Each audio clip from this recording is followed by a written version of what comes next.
Assalamualaikum warahmatullahi wabarakatuh.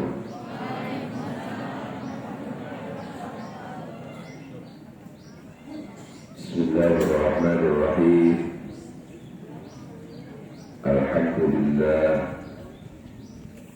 Alhamdulillahil alimi bil kulliyati wal juz'iyat. Al-Mutashifi subhanahu wa ta'ala bi jami'il kamalat. Ashhadu an la ilaha illallah wahdahu la sharika lah. Wa ashhadu anna Muhammadan abduhu wa rasuluhu la nabiyya ba'dah. Allahumma salli wa sallim wa barik ala sayyidina Muhammad wa ala alihi wa sahbihi ajma'in. Wa la hawla wa la quwwata illa billahil aliyyil azim.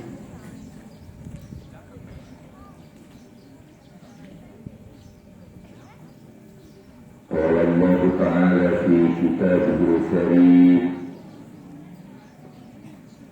وهو أشرف القائلين أعوذ بالله من الشيطان الرجيم بسم الله الرحمن الرحيم لقد كان لكم في رسول الله أسوة حسنة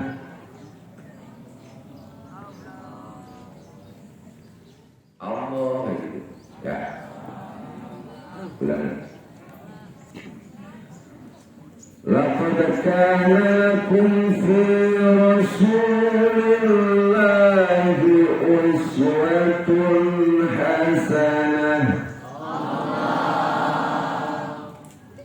لمن كان يرجو الله واليوم الآخر وذكر الله كثيرا.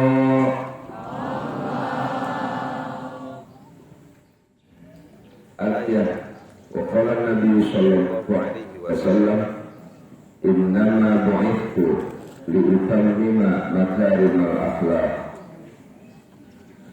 الحديث صدق الله العظيم وصدق رسوله النبي الحبيب الكريم ونحن على ذلك من الشاهدين الشاكرين ثم الحمد لله رب العالمين. Hadratal mukarramin wal muhtaramin, segenap pendidik, guru, staf dan karyawan SMP Negeri 2 Haurgulis, wabil khusus Bapak Kepala Sekolah Bapak Suseno SPD yang saya hormati, dan semoga semuanya dimuliakan Allah Subhanahu wa ta'ala. Amin. Ya Rabbal Alamin.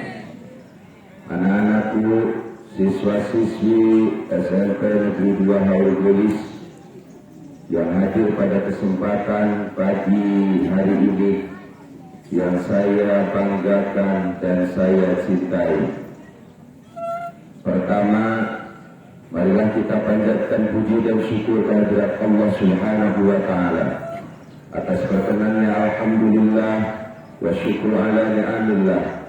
Di pagi hari ini kita bisa berkumpul bersama, bisa bertatap muka berwajah dalam rangkaian kegiatan hari ulang tahun Brigalis, kemudian menyambut hari, bukan menyambut, memperingati Hari Santri Nasional 2021 dan juga memperingati kelahiran baginda Rasul Muhammad sallallahu alaihi wasallam.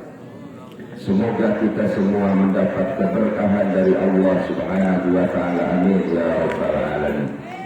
Salawat salam semoga tercurah terlimpah karibaan Nabi besar Muhammad sallallahu alaihi wasallam kepada para keluarga, para sahabat dan seluruh umatnya termasuk kita sekalian, semoga diakui sebagai umatnya dan mendapatkan syafaatnya. Amin ya Allah ya Rabbal Alamin.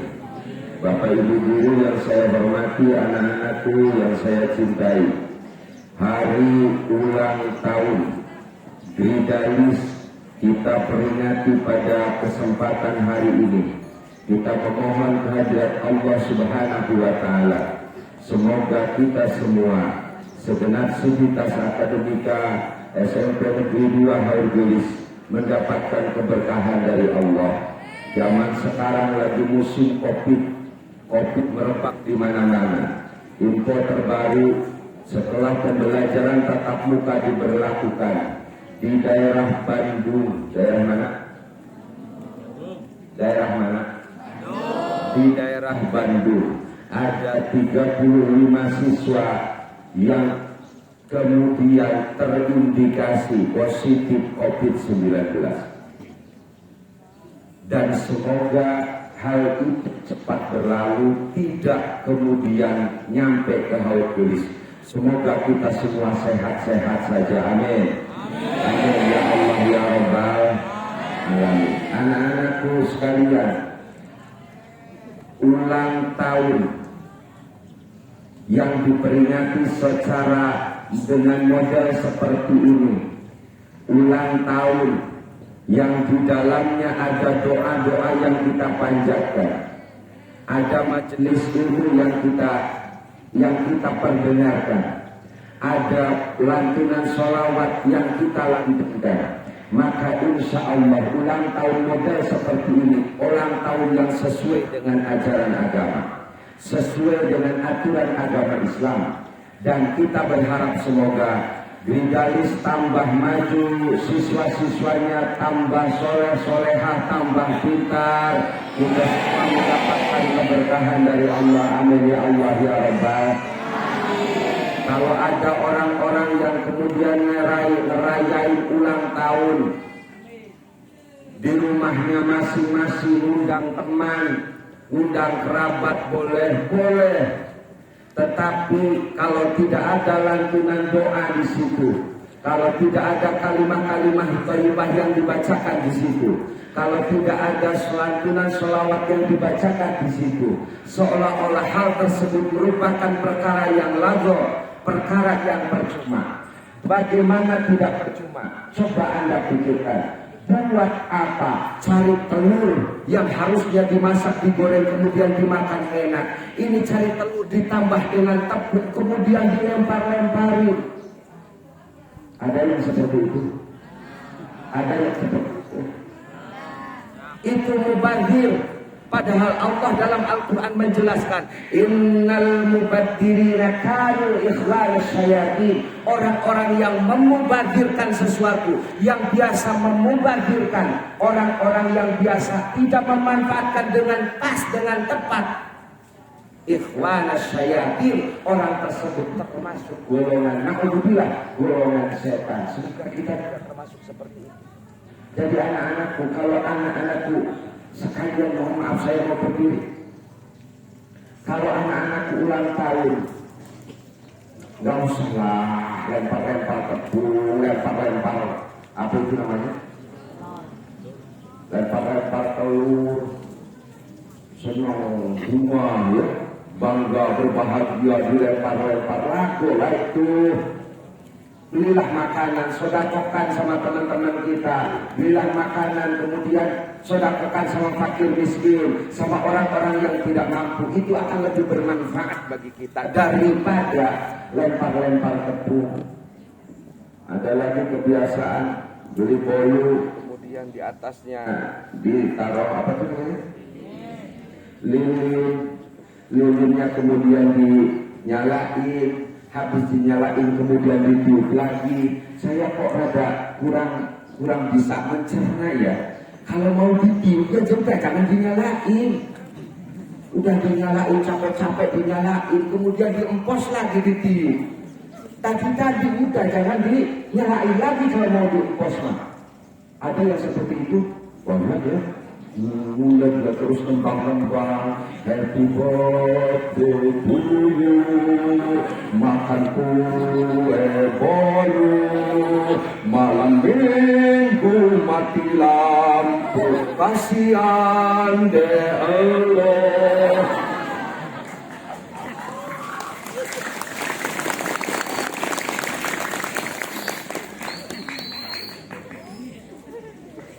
Saya dikira mengudara. Anak-anakku yang berbahagia, kita rubah, kita orang Islam. Rubahlah dengan cara-cara yang islami. Memperingati hari lahir boleh, tetapi di dalamnya harus ada lantunan-lantunan doa. Di dalamnya harus ada lantunan kalimat-kalimat thayyibah. Di dalamnya ada muhasabah. You understand? Muhasabah. What's the meaning of muhasabah? Apa itu muhasabah? Introspeksi, mawas diri. Kita lihat ke belakang, seberapa banyak dosa yang sudah kita lakukan. Kita lihat ke belakang, seberapa besar amal yang sudah kita perbuat. Sementara umur terus berjalan dan kita tidak tahu kontrak kita di dunia mau sampai kapan. Bulan Juli kemarin 2021, Masya Allah, banyak teman-teman yang kemudian teman yang ketika siang ngobrol, malam tahu-tahu is dead. Bukan hanya orang-orang tua yang seusia saya, bukan hanya orang-orang tua yang usianya di atas saya, bahkan anak-anak muda yang jauh umurnya di bawah saya, banyak yang kemudian meninggal dunia. Bulan Juli kemarin 2021, lagi mewabah COVID, wah COVID-nya di mana-mana. Masya Allah, kita tidak tahu umur yang diberikan Allah kepada kita berapa tahun. Kalau umur yang diberikan Allah kepada kita umpamanya 14 tahun 2 bulan, dan saat ini, saat kamu ulang tahun, umur kita itu 14 tahun 1 bulan 29 hari, berarti 1 hari lagi kita akan istirahat. Ternyata kita keprok-keprok happy birthday mangkah, keprok-keprok tiup lilinnya sekarang juga empos lilinnya. Setelah ngempos lilin kemudian isdat, kita kan tidak tahu. Na'udzubillahi min dzalik. Jangan-jangan kita meninggal dalam keadaan su'ul khotimah. Na'udzubillahi min. Jadi ulang tahun model Gridalis yang seperti ini yang patut kita tiru. Ada majelis Qur'annya dibacakan, ada kalimat-kalimat thayyibahnya dilantunkan, ada sholawat nabinya diucapkan. Bareng-bareng ayo. Sholawatan sama saya, bisa? Bisa sholawatan? Sallallahu ala Muhammad, sallallahu alaihi wasallam, sallallahu ala Muhammad, ya Rabbi sholli wa sallim. Bareng-bareng.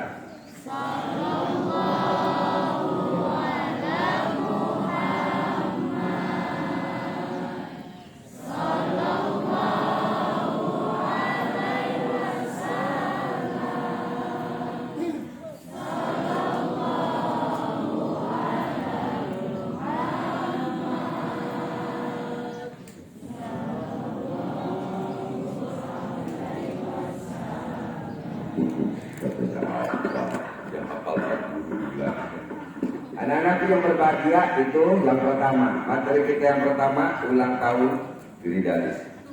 Dan kita memohon berharap kehadirat Allah Subhanahu wa taala, semoga SMP Negeri 2 Martulis tambah baik dan tambah baik lagi, mampu mencetak menelurkan generasi bangsa yang mumpuni, yang bukan hanya mumpuni dalam intelektual, bukan hanya mumpuni dalam ilmu pengetahuan, tetapi juga mumpuni dalam akhlakul karimah. Amin ya Allah ya Rabbal Alamin. Yang kedua, anak-anakku, hari ini kita memperingati Hari Santri Nasional. Kenapa Hari Santri Nasional kemudian harus diperingati?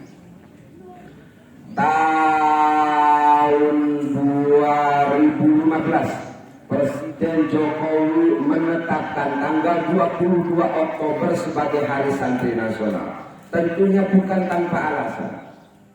Mengapa kemudian Presiden Jokowi memutuskan 22 Oktober sebagai Hari Santri Nasional? Karena pada tanggal 22 Oktober ini lahir resolusi Jihad Nahdlatul Ulama. Kiai Haji Hasyim Asy'ari, pendiri Nahdlatul Ulama, mengeluarkan resolusi jihad. Atas dasar apa resolusi jihad dikeluarkan? Karena tentara Inggris dibonceng oleh tentara Belanda sudah nyampe ke Surabaya. Beribu-ribu pasukan Inggris dengan persenjataan yang lengkap sudah nyampe ke pelabuhan Tanjung Perak di Surabaya. Itu pada bulan Agustus 1945. Hanya beberapa hari setelah Indonesia memproklamirkan diri merdeka pada tanggal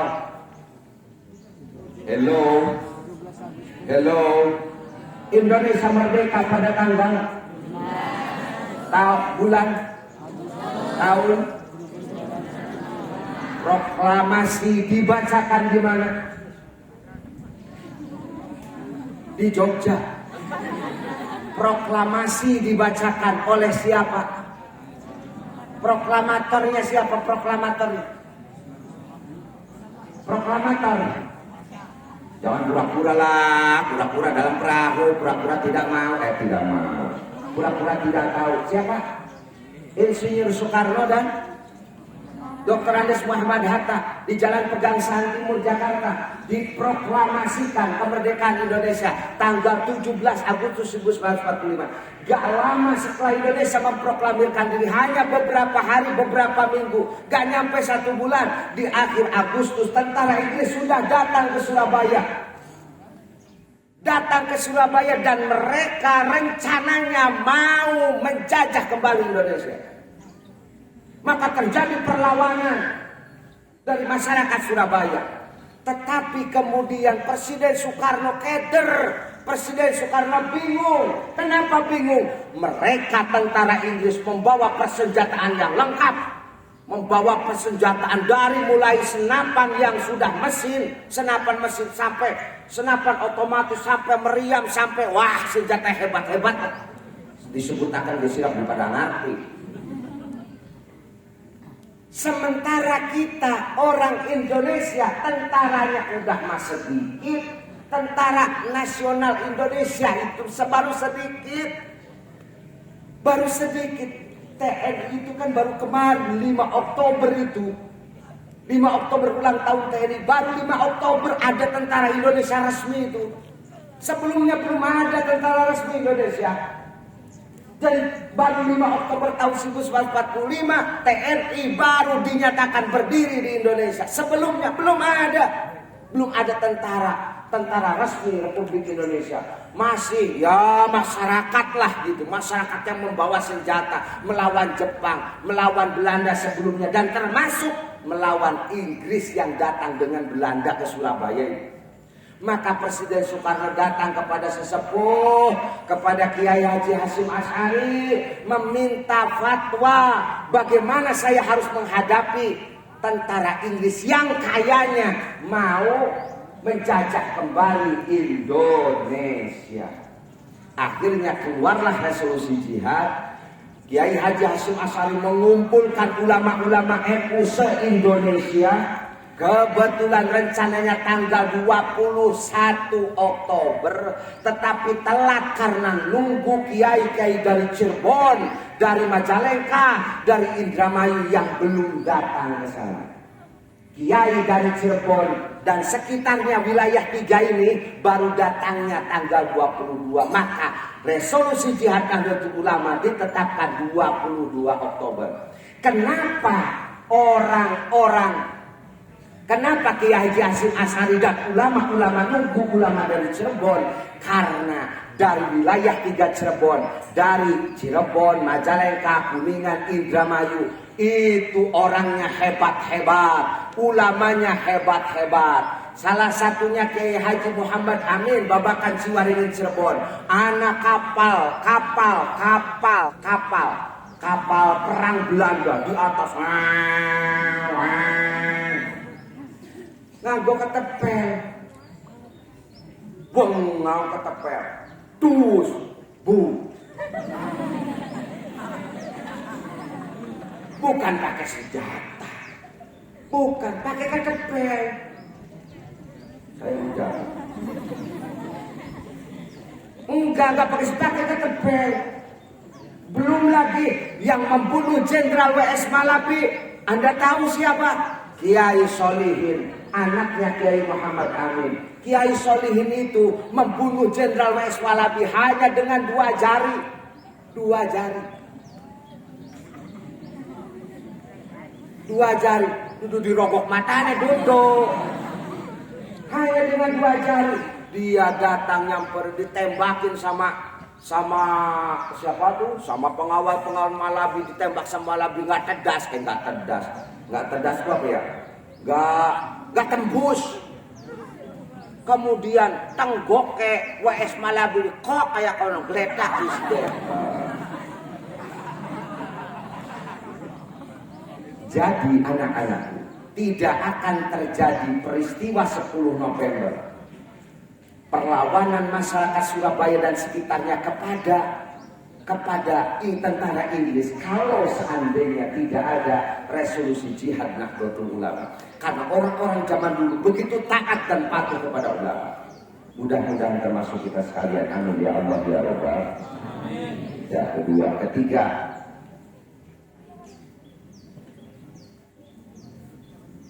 Peringatan Maulid Nabi jam 8:31.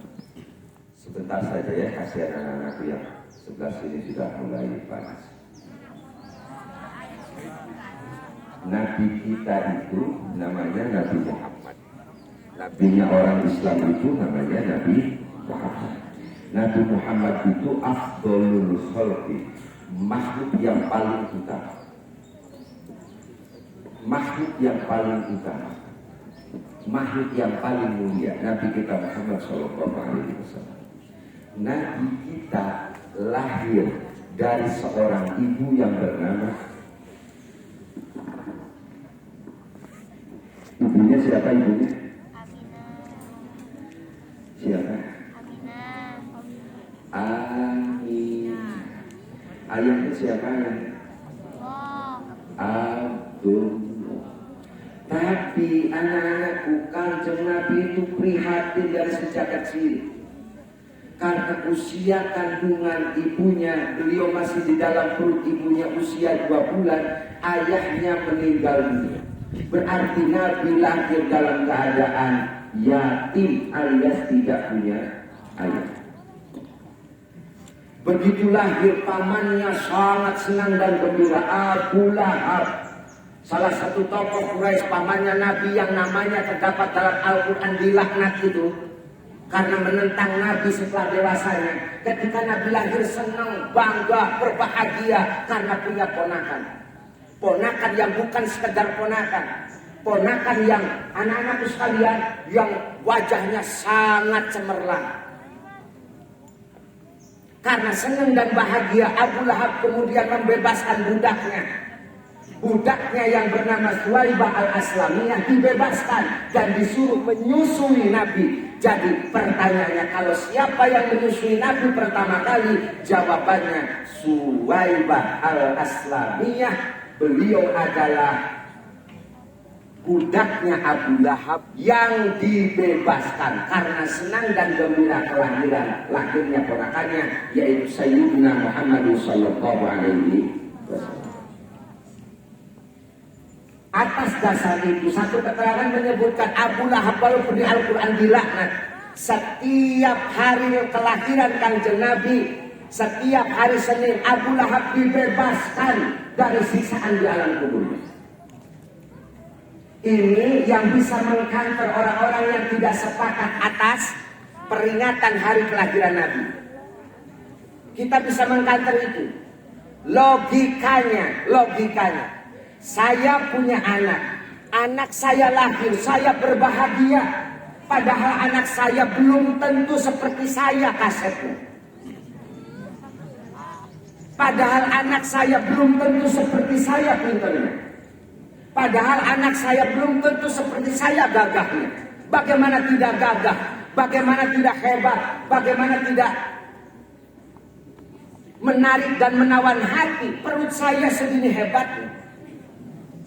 Kamu lihat perut saya seperti perempuan yang hamil. Anak-anakku, kalau di Ethiopia laki-laki yang maco itu laki-laki yang perutnya besar. Semakin besar perutnya di Ethiopia, semakin menarik para gadis-gadis. Maka orang-orang Ethiopia berlomba-lomba memperbesar perut. Tetapi kita karena melihatnya, karena nirunya orang-orang barat, di kita yang menarik itu laki-laki yang suspek. Betul? Betul perempuan? Betul? Kamu lebih suka laki-laki yang suspek dong? Ada laki-laki yang blending.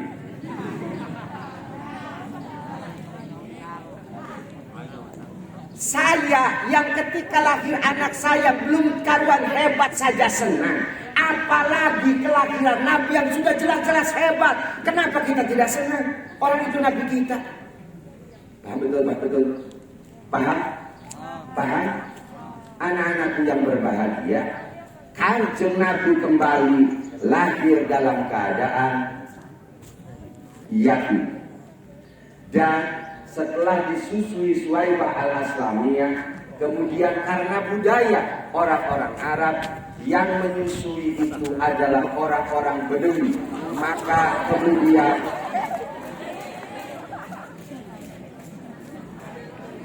kemudian Kanjeng Nabi dibawa ke satu suku yang terpencil jauh dari Mekah, namanya Bani Sa'ad.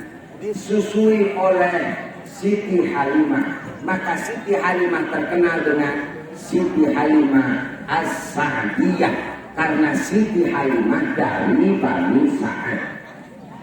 Ingat. Kemudian usia 4 tahun Nabi diserahkan kembali kepada Siti Aminah. Kenapa diserahkan kembali Nabi? Karena Siti Halimah takut Nabi pernah hilang. Pernah dibawa oleh 2 orang yang entah siapa. Siti Halimah dan orang-orang sekitar tidak tahu. Padahal yang membawa Nabi itu namanya malaikat Jibril sama malaikat Mikail. Malaikat Jibril, malaikat Mikail membawa Rasul pada saat usia Rasul 4 tahun. Dibelek dadanya Rasul, dioperasi dadanya Rasul, dibersihkan hatinya Rasul. Usia 4 tahun. Jadi satu keterangan menyebutkan wasaku sodril Mustafa wa wafi dari Bani Sa'din. Pertama kali dibelek dadanya Nabi pada saat Nabi berada di Bani Sa'ad pada usia 4 tahun itu. Bukan hanya ketika Rasul